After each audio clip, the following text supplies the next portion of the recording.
Hi, everybody. Welcome back to Barn Talk. I'm Glenn Kennedy. This is my co-host, Charles Motz. How you doing this morning, Real Charles? good. We got good weather, but it's raining It's, the rest it's of the starting day. to rain, isn't it? Yeah, I'll tell you. But it's glad to be here today. Yes, it's good to see you, Charles. So Yeah. what are the roses for? Well, I brought these roses in the 50s. West Covina, right here, raised many fields of roses. And this one is a Mr. Lincoln. It's just coming out. This is a solid, basic Mr. Lincoln. Okay. Hasn't been crossed with anything and has a smell that's just wonderful. Yeah. So And, where'd you get these? Your backyard? yeah. Oh, okay. We got them out of the orchards when they were raising roses. Okay. And there was 10 acres at least of this Mr. Lincoln. I've seen pictures. Well, I've seen one picture of the corner of I think Glendora said, and it was all roses during the '50s before the development came in, and it's actually it's a beautiful picture. It is, isn't it though? Yes. The whole field. And this is a St. Elizabeth. It's a basic one, and that means they'll take cuttings off of it. So this one would still be good for cuttings, and so would the Mr. Lincoln to get more roses. Okay. And then when they cross them or they add another rose to it, they rename it. But these are basic Mr. Lincoln and the whole fields were full of them. And it was a 2 year crop.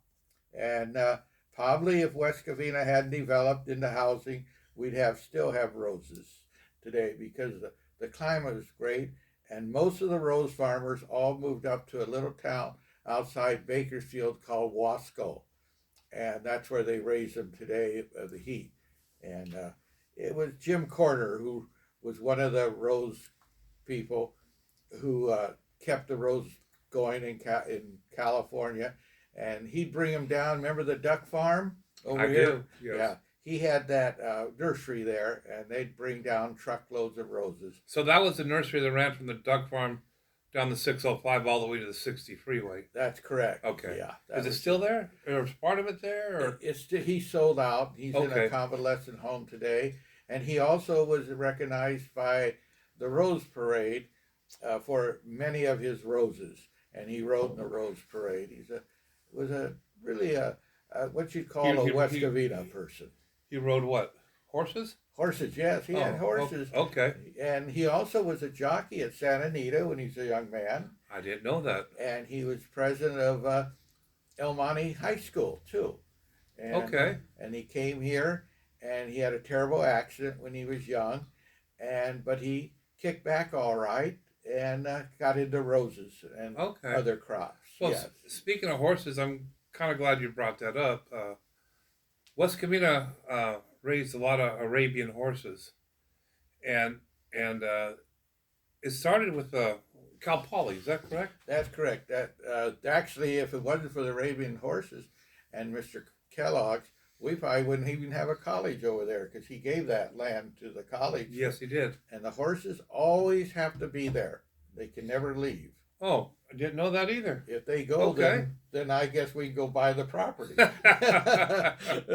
Couldn't afford it, but yes, no, the Arabian horses never can. And I think they still put on shows over there. I used to go there quite a bit. Well, when I was a kid, I know we went to Cal Poly once, and we saw the exhibit of Rudolph Valentino. Oh, that'd be wonderful. And the horse he rode and the saddle and everything. And he'd already, back then, he'd already been dead for 50 years. So he's probably been dead 100 years now. Yeah. And then we had different people would bring out horses in the area, but we had a lot of Arabian horses. Mr. Dalford right there where the city yard was had a wonderful little, about a 3-acre farm. And that's what he did for a living. He raised Arabian horses. Yeah, there was a few people. I know there was, looking at the original land track and some original aerial photos, there was quite a few racetracks. There were I know that the former mayor, Mr. Batchelder, is that his name? Batchelder. Yes. Yeah. He owned the property where Eastland Shopping Center is today, and he had a beautiful racetrack. It was the Vasquero racetrack. Oh yes. And then there was one across the street, I mean, not the Molanders, Vanderhoof's own. Vanderhurst, yes. Yeah, the Vanderhoofs, where the equestrian is today. There was a racetrack there. I knew there was a racetrack. Cal Poly had one off Francisquito, and I think Belinda. There was a racetrack behind there, and there was another racetrack towards off Francisquito too, towards probably closer to Hacienda. So there was a few Yes. Racetracks here. There were a lot of horses back then. A lot of horses. This was quite a popular area. When I was in grammar school, Monty Montana used to come to the school, and he'd bring his crew, and they would race and ride around and rope things. And he rode in the Rose Parade, but when he was divorced, his wife took the horse and the saddle. So somebody will take your horse and saddle. It was kind of but he was probably in that Rose Parade 30 years every time. Monty Montana. So what's the story about Seabiscuit? I've heard a lot of stories, and you're like the last one alive that knows anything about this. I know that West Covina had the only X-ray machine in either the world or at least in the United States. Yes, that's correct. And it was at where the fire department is today on Cortez. It used to be called the Barn, and that's where the X-ray machine was at. You know a little bit of history on that. Why don't you let the people know? Well, Seabiscuit was kind of a horse of the century in the 30s. He brought the whole country together, according to the President of the United States. He was a horse that was used to train other horses because he was born smaller than most race horses, and he was sired by Lord War. And he had a good background, but I don't know. He was just ornery. I think the thing I heard once, he likes to eat and sleep, and that isn't too bad at times either, But Charles Howard saw Seabiscuit and realized what they were using him for is he would stay on the far side of the racetrack on your right, and if you had a horse that was a little lazy or you knew that could do better, a racehorse, they'd start him down and they'd let Seabiscuit just kind of catch up with him. And then that horse would go a little faster, wouldn't let him. So he realized this was a very fast horse, but nobody gave him a chance to race. And he found this. The horse went up for sale and he bought it, and he had to find a trainer, and he found this trainer that lived around the racetracks, kind of like a hobo, and had some horses and had some real qualifications.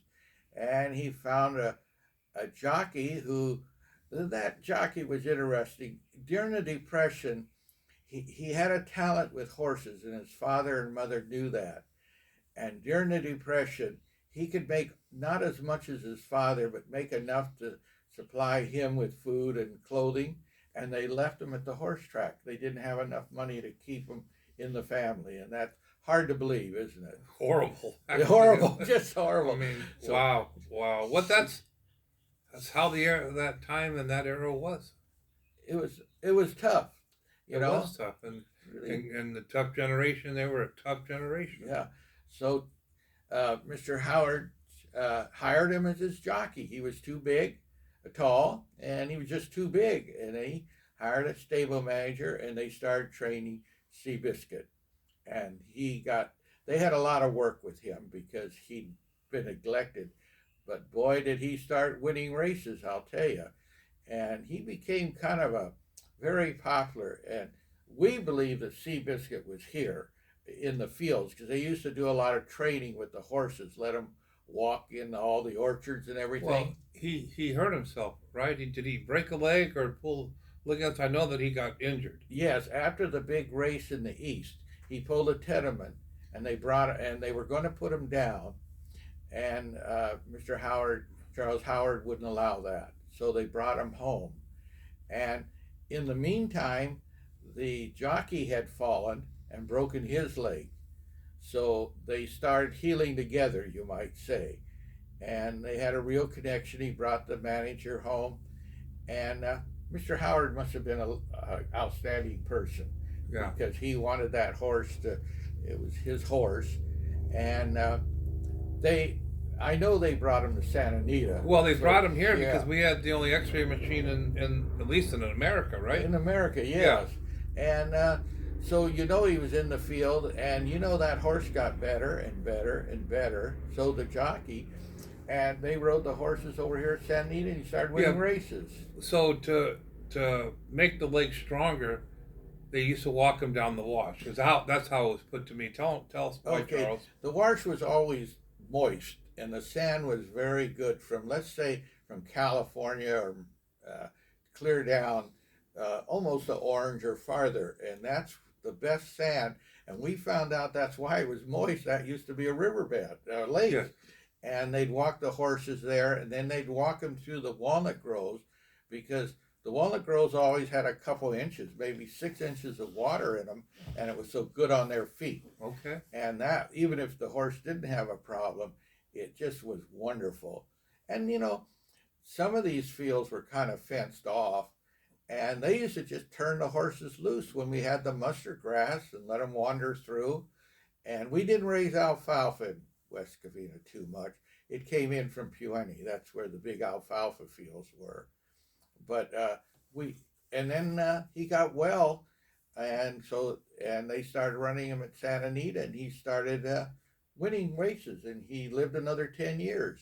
And it was very unusual for a horse to, especially to recover alone, but yet start winning races. He won the Grand Prix over there. So it was a wonderful thing. When they took him back east to run against the big racehorse, Who was that? Was that War Admiral? Admiral War. War Admiral? Yeah. War Admiral, right? Admiral. Because see, they used to hand out these horseshoes, and when they put on new horseshoes, they gave them to people. And also with the new horseshoe, he'd make you, if you had a piece of paper, they'd give you like a fingerprint. So the trainer got very upset about that and said to Mr. Howard, "You can't do this anymore. He needs to be in training." Mr. Howard said he's an outstanding horse and he's a winner and a great racehorse. And not yet, he hadn't won the big one against Admiral War, and that's when they decided to take him east. Okay. And he won that one, and that was a horse race of the century. And the President of the United States thought it brought the country together after the Depression in 1937. Anything that happened, that brought the whole country together because we were recovering from the Depression. And of course, we were building the big dams and all the projects we were doing. And it was an outstanding thing. They closed all the little businesses closed down at 2:00 to listen to the horse race. There were so many people there. They even had to open up the middle of the racetrack and order more hot dogs and lemonade and beer, of course, and everything. And but it was just outstanding what that horse did for this country, and I think people realized it too. So I have a question to ask. Sure. So with all these racetracks in West Covina and the surrounding areas, did you ever see a horse race, or was it just for training only, or did they actually use them for a horse race? Well, they did. I don't think they used the Arabian horses. I think people just enjoyed them more than anything. Okay. But they were more or less horses that people wanted on their farms, and they were just beautiful, like the Arabians and quarter horses and things. And it was, I guess you'd kind of call it a hobby, but they still had the big racetrack at Santa Anita. Yeah. I was just curious. So the tracks here were just for training then. Training, Okay. yeah, for training. Okay. And they brought them over here because. Well, yeah. Yeah. And the Arabian horses are beautiful. Oh, aren't they? Though? Yes, they are. Yes, they're gorgeous. When I was young, I remember going down Sunset with Mr. Dalford, and like today, there'd be the beautiful cars sitting out front looking at the horses. Well, those were buyers. Yeah. And that always kind of, so when you look back, you realize he So must you have had had. the nice fancy cars. Yeah, back nice then? fancy cars. Nice Packards and Cadillacs back then. And the Yeah. ones with the little man standing there with the hat on, you know, Yeah. I knew they were the chauffeurs, Yeah. you know. And yeah, the Packards and all the Cadillacs. And gosh, don't you wish you had some of those cars today? My grandfather had a beautiful yellow 1943 Packard. I wish we had it. It was beautiful. I saw pictures of it. Oh, Yeah. they were. I got one other thing. When they sent Seabiscuit east, uh, that Super Chief was going to be. They were building a new train track right alongside the old one Oh, wow. for the Super Chief. It came in '39, so that that line or that track was to be used only for Super Chief. When that was it. No, Super Chief is a train, right? Train, yeah. Okay. Okay. Great train. We'll talk about Well, that. people don't understand what the name of the train. People, Oh. this generation don't even know what a train is. Oh, that's right. Okay. Yeah, the Super Chief. Yeah, we've got to talk about that. That was Yeah. the finest thing they ever built. So the track next to it. So they made them. So they agreed that they'd put them on this train and take them east for the big race, and they'd use what they call the Desert Runner. It was a steam engine, Yeah. beautiful steam engine. Baldwin made it. It was a German company, and they started out when they got to Victorville. There was probably 100 people waiting to see the horse, Wow. and that was a lot for Victorville. Yeah. And when they got to Kingman, there was still a crowd all the way across to the east. There were people, Wow. and they wanted to see this horse.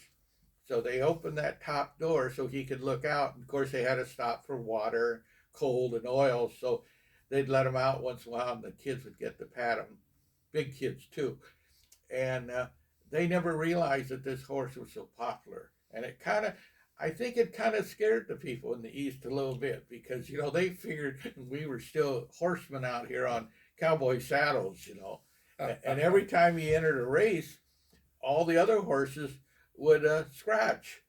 And finally, it got to the point where they were all getting embarrassed. So that's how they got the big horse race. And, Thank you. It's a wonderful Very- story, California horse. Very, very interesting. Yeah. Well, I think we're running out of time Okay. here. So with that, we'd like to say thank you and have a nice day, and we'll see you next time. Thank you for listening.